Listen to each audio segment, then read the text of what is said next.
কি হয়েছে? এই বাড়ির ছেলেরা মায়ের হাতে সঙ্গে বইয়ের হাতে সঙ্গে ছাতা নিলাম না। আমি আবার ছাতা ধরে বেশিক্ষণ হাঁটতে পারি না, হাত ব্যথা হয়ে।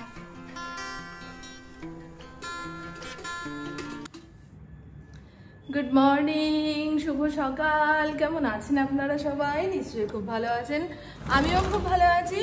আজ হলো বুধবার, ঘড়ির কাঁটা 10:30টার ঘরে। ফড়িং আমার সঙ্গে আসতে পারছে না, ওই জন্য গোগানি দিচ্ছে। ঘাউ ঘাউ করারও সাহস নেই। ওই যে ওইখানে একটা বেলুন টানিয়েছি, কি বলুন তো, মাঝে মধ্যে এসে ঠাকুর ঘরে হিসু করে দিয়ে পালাচ্ছে। এগুলো ঠিক নয় তো। আর এখানে যে পাখিতে ডিম পেড়েছিল, তা কবে ডিম ফুটে বাচ্চা হয়ে বেরিয়ে গেছে টেরও পেলাম না। জন্মাষ্টমীর দিন জানলাটা খোলার পরে দেখছি ওমা বাচ্চা কাচ্চা কিছুই নেই। মনটা খুব খারাপ করছিল। কাকে নিয়ে গেল না বিড়ালে নিয়ে গেল। হ্যাঁ, তা সুজাতাকে বললাম, বলে না বৌদি, ওরা বাচ্চা একটু বড় হতে না হতে মুখে করে অন্য জায়গায় নিয়ে চলে যায়। আর যদি বাচ্চা মরে যেত কিংবা কাকে খেয়ে নিত, তাহলে ওই মা পাখিটা ঘুরে ঘুরে বেড়াতো, চিৎকার পারতো, আপনি বুঝতে পারতেন। আমি ও বাবা, এত কিছু তো জানি না। চলুন বন্ধু, এবারে ঠাকুর পুজো দেব। আর এই দেখুন আমার রাধা গোবিন্দর সাজ। ভেলভেটের শাড়ি পরিয়েছি তো, ওই ময়লাগুলো এঁটে এঁটে যাচ্ছে। দেখি রাধা অষ্টমীর দিন যদি ঠাকুরকে অন্য পোশাক বানিয়ে দিতে পারি তো ওইটা পরিয়ে রাখবো, এইটা ছাড়িয়ে ভাঁজ করে রাখবো, বুঝেছেন? এখন গাছের ফুল কমে এসছে, আমার ছাদটা পরিষ্কার করা হচ্ছে না, দেখেছো? পুরো উলট পালট হয়ে গেছে। আমি যেখানে আসবো না, যেদিকে তাকাবো না, সেদিকে এলোমেলো হয়ে থাকে, জানো? এই সমস্ত কাজ একটু ইন্দ্র করে নিতে পারে। হ্যাঁ, সংসার বাড়ি ঘর এই সমস্ত তো মন নেই গো। কি আর বলবো, কত বাড়ির ছেলেরা মায়ের হাতে সঙ্গে বইয়ের হাতে সঙ্গে কাজ করে। আমি কোনোদিনই সেই সুখ পেলাম না। এই দেখেছো, ওই পদ্ম গাছে অনেক পদ্ম হয়েছে গো। আজকে আবার ফুলের ঝুড়িটা নিয়ে আসতে ভুলে গেলাম, দেখেছেন? কথার তালে তালে না আমি ভুলে যাই। এখন ভোলা রোগ হয়েছে। এ কি আমার বয়সের দোষ নাকি মাথার দোষ গো? এখন এই খাই এই ভুলে যাই। তাহলে মানুষ যদি খাওয়ার কথা বলতে পারে, তা অন্যান্য জাগতিক কথা তো তার কাছে তুচ্ছ। হ্যাঁ গো, আমি দুপুরে কি খেয়েছি বিকেলে যদি কেউ জিজ্ঞাসা করে না, আমি আকাশ পাতাল ভাবতে থাকবো। লোকে দেখে ভাববে, ও বাবা, তোমাকে কি দুপুরে কেউ খেতে দেয়নি নাকি এত ভাবতে হচ্ছে কি খেয়েছো না খেয়েছো? বোঝে না গো আমার যে ভোলা রোগ হয়েছে। পেয়ারা গাছটার অবস্থা দেখেছেন? হ্যাঁ, জন্মাষ্টমীর দিন আমি ছাদের গাছে জল দিতে আসতে পারিনি। দেখুন, ওই যে এখন ট্যাঙ্কি ভরবে, তারপরে ইন্দ্র স্নান হবে।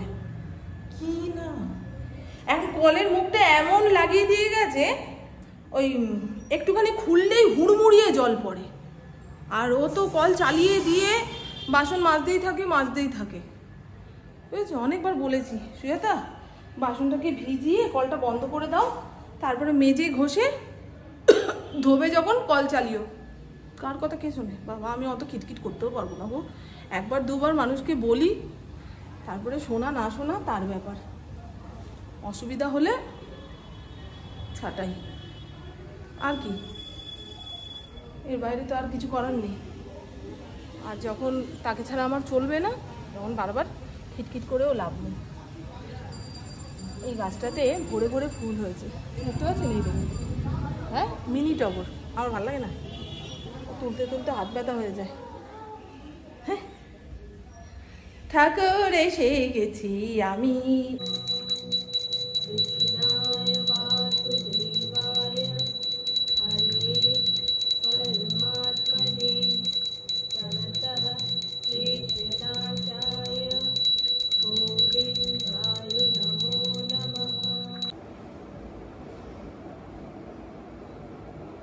এখানে আমার জন্য 1 কাপ রচা বানালাম, আর ইন্দ্রর জন্য চিড়ে ভিজিয়ে রেখেছি। এই চিড়েটা না মোটা, 10-15 মিনিট আগে ভিজিয়ে না রাখলে চাবাতে পারবে না, তখন হাজারো রকম কথা শোনাবে। হ্যাঁ, তুমি যখন জানো চিড়ে খেয়ে বেরোবো, আধা ঘন্টা আগে ভেজাতে পারো না? আবার এক এক সময় ভিজিয়ে ইন্দ্রর খাবার রেডি করে রাখবো, নিচের ঘরে এসে বলবে কি আমি তো এটা খাবো না, আমাকে একটু ছাতুর ঘোল বানিয়ে দিতে পারতে, আমি তাড়াতাড়ি বাড়ি চলে আসবো, কিংবা রাস্তায় খাবো। তাহলে আমি করব তো কোনটা করব? চায়ের কালারটা কি দারুণ এসছে বলুন। হ্যাঁ, পুপু সকালে দুধ চা না খেলে আমি এই রচা দিয়েই দিন শুরু করতে পারবো। আমার চুলগুলো অ্যান্টেনার মতো দাঁড়িয়ে যায়, দেখুন কেমন রুক্ষ সূক্ষ্ম দেখতে লাগছে। আজকে ভেবেছিলাম পটল পোস্ত ডাল করব, পুপু 4টের সময় পড়তে যাবে, তা পটল আলুর তরকারি বানিয়ে নিলে ঝটপট হয়ে যাবে, শান্তিমতো খেতেও পারবে। ও আবার পটল পোস্ত খেতে চায় না জানো, আমার আবার পটলের আইটেম মানে পটল পোস্ত গোটা গোটা দারুণ লাগে। পটলগুলো মনে হয় ভালো, দেশি পটল। ইন্দ্রকে বলেছি ছোট ছোট ট্যাপা ট্যাপা পটলগুলো বেছে বুঝে আনবে, ওই বড় বড় জলসা পটল স্বাদ কিছু থাকে না। চলুন, হ্যাঁ পরিমাণ মতন পটল বেছে নিই। এই চিংড়ি মাছ আছে কিনা দেখি তো। হ্যাঁ, ফ্রিজে কি আছে না আছে সেটাও ভুলে গেছি জানো। বড় চিংড়ি মাছ আছে কিন্তু ছোট চিংড়ি মাছ থাকলে এই আলু পটলের তরকারিটা 1 মুঠ ফেলে দিলেই ব্যাস। কেমন রেঁধেছি না রেঁধেছি সেটা নিয়ে গবেষণা হতো না, ওই চিংড়িটা পাতে দেখলে অনুষ্ঠান বাড়ির মতো রান্না রেঁধেছো মা। আর এখানে কি আছে, জন্মাষ্টমীর দিন যে সবজিপাতি এসছে তার অনেক কিছু এখনো ফুরায়নি জানো। ঢেঁড়স ভাজা করবো, ঢেঁড়সটা ভেজে নিলেও হয়। চলুন, আলু পটলের তরকারি ঢেঁড়স ভাজা এইটাই করব।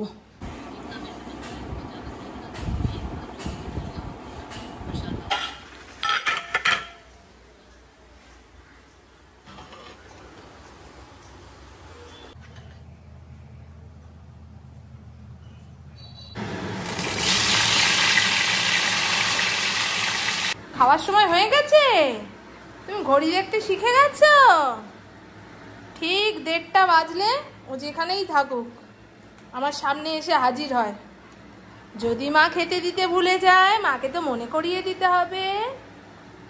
আজকে ভাত মাংস দুটোই গরম তো, এই মাত্র নাবালাম, তা ঠান্ডা হওয়ার জন্য কয়েক কুচি বরফ দিয়েছি, তাও ঠান্ডা হচ্ছে না জানেন। আর এই হলো আমাদের দুপুরের রান্না, আলু পটলের তরকারি। শুধু চিংড়ি মাছের অভাব, ছোট চিংড়ি মাছ ছিল না। লেবু কেটে রেখেছি, আমি পাতি লেবু ভালো খাই না গো, একটুখানি চিপড়ে দিলেই ভাতটা বিষ টক হয়ে যায়। আমার গন্ধরাজ লেবু খুব ভালো লাগে, গন্ধটাও থাকে, হালকা টক থাকে, কিন্তু তবু আমার পাতি লেবুই আনবে। সে যাই হোক, এগুলোও তো খেতে হবে। এখানে রয়েছে ঢেঁড়স আলু ভাজা, অল্প তেল দিয়ে ভেজেছি। আর একটু বেশি করে তেল দিয়ে যদি মচমচে করে ভাজা যেত সেটার আলাদা স্বাদ হতো, কিন্তু পুপুর মুখে ব্রণ ভরে গেছে, এখন তেল মশলা কম দিতে বলছে। তাও তো আলু পটলের তরকারিতে অনেকটা তেল ঘি পড়ে গেছে। যেদিন আমি ব্যায়ামে যাই সেদিন কোনো কারণে যদি আমার ব্যায়ামে যাওয়া আটকে যায়, আমার মন খুব খারাপ লাগে, মনে হয় কী যেন একটা হলো না, কী যেন একটা হলো না। 10-15 মিনিট আগে গেলে আমার বয়সী যারা যারা ব্যায়াম করতে আসে তাদের সঙ্গে একটু কথা হয়, আমার ভালো লাগে। ওটা একটা আড্ডার জায়গা হয়েছে, ব্যায়ামও হয়। তারপরে যখন ব্যায়াম শুরু করায় আমাদের ব্যায়ামের দিদিমণি, তখন একটা কথাও বলতে দেবে না, আর ফাঁকিও দিতে দেবে না। ঠিক ঘুরে ঘুরে ঘুরে ঘুরে নজরদারি করবে, কে পা ওঠাচ্ছে না, কে হাত নামাচ্ছে না, বুঝছেন, এরকম কঠোর দিদিমণি। এই ঘরের জানলা কপাট খুলে রাখলে বেশ ভালো আলো ঢুকছে। হ্যাঁ, ইন্দ্র কাল রাতে বলছিল, মামন এই ঘরে একটা টিভি লাগিয়ে দেবো, আপনারা বলবেন তো। আমাদের ওপরের 2টো ঘরেই টিভি লাগানো রয়েছে, আমাদের ঘরে যেটা সেটা হচ্ছে স্মার্ট টিভি, আর ইন্দ্রর ঘরে এমনি টিভি। তা এই ঘরে একটা স্মার্ট টিভি লাগিয়ে নিলে ইন্দ্র আমি অনেক রাত পর্যন্ত এই ঘরে বসে গল্পগুজব করি। টিভিটা চললে মাঝে মধ্যে 2-1টা সিনেমা দেখলাম। আর পুপু তো এখন বড় হয়েছে, ওর মতন করে সিনেমা দেখে, ও যেগুলো দেখে আমার ভালো লাগে না ভাই। গুড ইভিনিং, এখন সময় সন্ধে 6:30। যোগব্যায়ামের ক্লাসে যাব বলে রেডি হয়ে নিয়েছি, তবে বাড়ি থেকে বেরোনোর আগে নিচের ঘরের সন্ধ্যা পুজোটা দিয়ে নিচ্ছি। আমি প্রত্যেক দিন সন্ধেবেলায় একটা সুন্দর গন্ধওয়ালা ধূপ কিংবা অতিরিক্ত বৃষ্টি বাদল দিনে ধুনো কর্পূর ছোবড়া যদি না জ্বালাতে পারি আমার মন মেজাজ ভালো লাগে না, মনে হয় সারাদিনের কোন কাজটা যেন অসম্পূর্ণ থেকে গেল। আর ঠাকুর ঘরের সন্ধ্যা পুজো তো ইন্দ্রই দিয়ে নেয়, সেখানে গিয়ে আর ধূপবাতি জ্বালাতে হয় না। আর আজকে দুপুর থেকে যে কি বৃষ্টি শুরু হয়েছে, জোরে জোরে আকাশ ডাকছে। একবার ভাবলাম যোগব্যায়ামের ক্লাসে যাব না, অনেকেই তো আসবে না, আবার ভাবছি পুপু ইন্দ্র বাড়িতে নেই, আমি এতক্ষণ বাড়িতে একা একা কি করব, তার থেকে যাই। আর দেখুন চুলগুলোকে এক জায়গায় করে কিভাবে চৈতন্য টিকি বানালাম সেটাই দেখাচ্ছি। টানা 3 দিন ধরে বৃষ্টি হচ্ছে তো, আর আকাশটা পুরো মেঘলা, আমার মন মেজাজ খুব খারাপ লাগছে, বিশেষ করে সন্ধ্যের পরে। ছাতা নিলাম না, আমি আবার ছাতা ধরে বেশিক্ষণ হাঁটতে পারি না, হাত ব্যথা হয়ে আসে, ভেঙে চুরে আসে হাত। ও চলে আসবে, কুকুর অপেক্ষায় করছিলাম, আর কতক্ষণ। আমি বেরোই, ওর মতন এসে ওই আমাদের যে নতুন অফিস আছে সেখান থেকে চাবি নিয়ে নেবে। দুপুরবেলা এখানটায় শুয়েছিল, আর আমার ফড়িং তো ওকে শুতে দেবে না, ঘ্যাও ঘ্যাও ঘ্যাও ঘ্যাও। তারপরেও যদি ও না ওঠে ওর গা চাটবে, মুখ চাটবে, বলেন তো।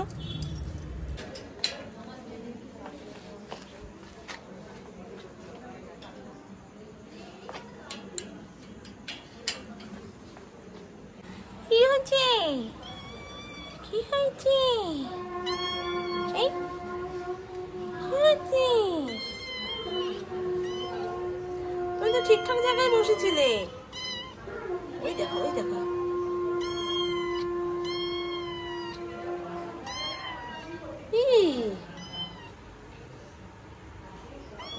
বুঝে উঠতে পারছি না কি করবে। দেখো দেখো দেখো দেখো দেখো দেখো দেখো।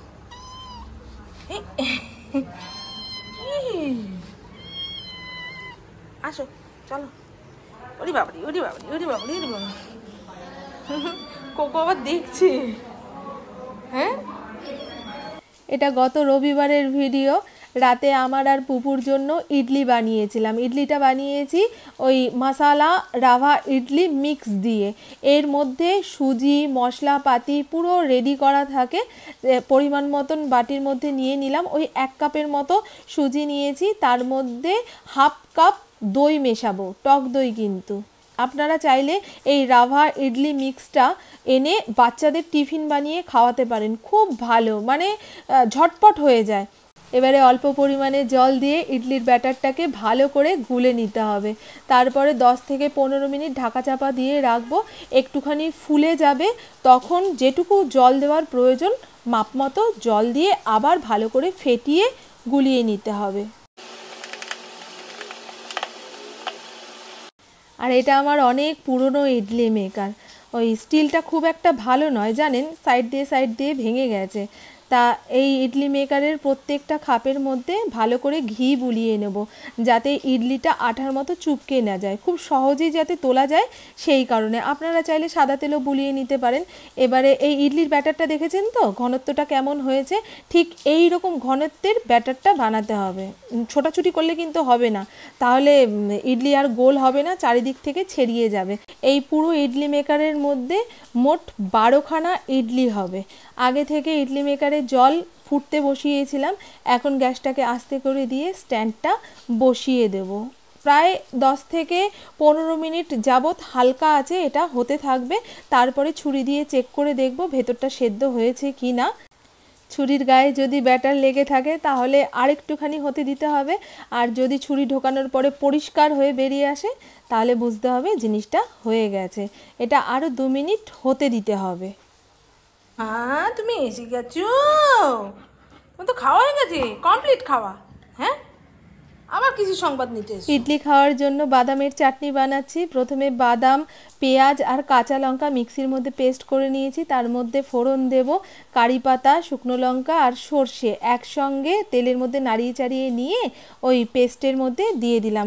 আর এদিকে তো ইডলি হয়ে গেছে। Wow, fantastic. খাইছি। এবারে একটা চাকু দিয়ে আস্তে করে তুলে নেব। একটুখানি ঠান্ডা হয়ে যাওয়ার পরেই কিন্তু ইডলিগুলোকে খুঁচিয়ে খাচিয়ে তুলবেন, না হলে গরম অবস্থায় তুলতে গেলে যতই ইডলি মেকারের মধ্যে ঘি সাদা তেল মাখানো থাকুক না কেন আঠার মতন চুপকে চুপকে যাবে। আর এত ভালো ইডলি রেডি হয়েছিল, না কোনো ইনো পাউডার না বেকিং পাউডার, মানে সুন্দর। আপনারা চাইলে এরকম ইডলি মিক্স কিনে এনে বাড়িতে বাচ্চাদের বানিয়ে খাওয়াতে পারেন।